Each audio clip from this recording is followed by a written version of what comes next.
नमस्कार.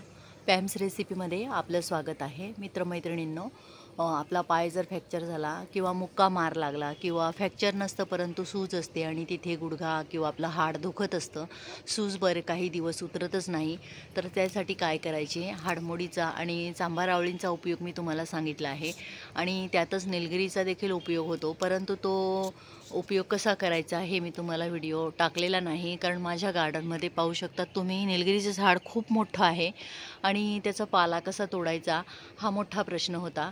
तर त्यामुळे मी तो व्हिडिओ काही टाकला नव्हता. परंतु माझा पाय 20 दिवसापासून फ्रॅक्चर झालेला आहे आणि मी प्लॅस्टर न लावता त्याला हाडमोडीचा आणि चांभारावळीचा उपयोग करून 20 दिवसामध्ये बऱ्यापैकी त्याला आता मला चालता येतो आहे. तर काल रात्री बऱ्यापैकी आमच्या इकडे वादळ होतं आणि त्या वादळामध्ये निलगिरीची एक फांदी खाली तुटून पडली आणि पडल्यानंतर सकाळी पाहिल्यावर मी पाहिली की फांदी पडलेली आहे. तर मला खूप आनंद झाला की मला न काही करता मला निलगिरीचा पाला मिळाला. पाहू शकता तुम्ही व्हिडिओमध्ये फांदी किती मोठी पडलेली आहे आणि हा पाला मी काढलेला आहे आणि त्याचा चला लक्षात आलं की पटकन आता व्हिडिओ बनवून टाकू आणि तुम्हालाही त्याची माहिती सांगू की जेणेकरून तुम्हाला सगळ्यांना त्याचा फायदा होईल किंवा जेणेकरून तुम्हाला पाला जर मिळाला तर तुम्ही त्याचा उपयोग घरच्या घरी कसा करायचा आणि त्याचे फायदे किती आहेत तेही सांगणार आहे. निलगिरीचं तेल सगळ्यांनाच माहिती आहे की निलगिरीचं तेल जर लावलं तर आपल्याला किती फायदे होतात. खूप चांगला सूज असली किंवा दुखत असलं तर त्या ठिकाणी निलगिरीचं तेल चोळलं तर चांगला फायदा होतो आणि शेकलं तर आणखी चांगला फायदा होतो. परंतु त्याच्या पाल्याचा म्हणजे पानांचा जर उपयोग केला तर खूप चांगले फायदे होतात.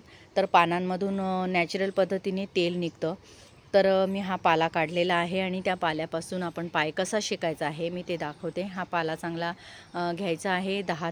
5 ते 7 लिटर किंवा 10 लिटर पाणी घ्यायचं, तुमच्याकडे जितकं मोठं भांडं असेल त्या पद्धतीत, आणि त्यामध्ये तो पाला चांगला उकळवायचा आहे. पाणी काळं होईपर्यंत उकळवायचं आहे आणि कसं करायचं आहे ते पुढे मी दाखवते.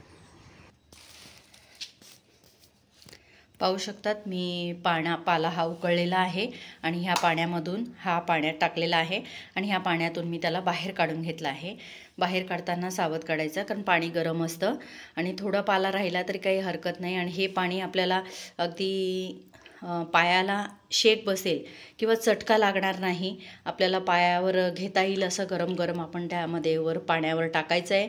दुसऱ्या भांड्यात पाय ठेवायचा किंवा तुम्हाला आवश्यक असलं किंवा तुम्हाला योग्य असलं किंवा तुम्हाला सहन करता आलं तर त्यामध्ये पाय टाकून बसायचं आहे आणि गुडघ्यांवर देखील ते पाणी टाकायचं आहे. जोपर्यंत पाणी थंड होत नाही किंवा कोमट होत नाही तोपर्यंत ती क्रिया करायची आहे. नंतर हा पाला फेकून द्यायचा आहे. बघा त्यामध्ये तुम्हाला दिसत असेल की पाण्यावर थोडं तेल आलेलं दिसतंय,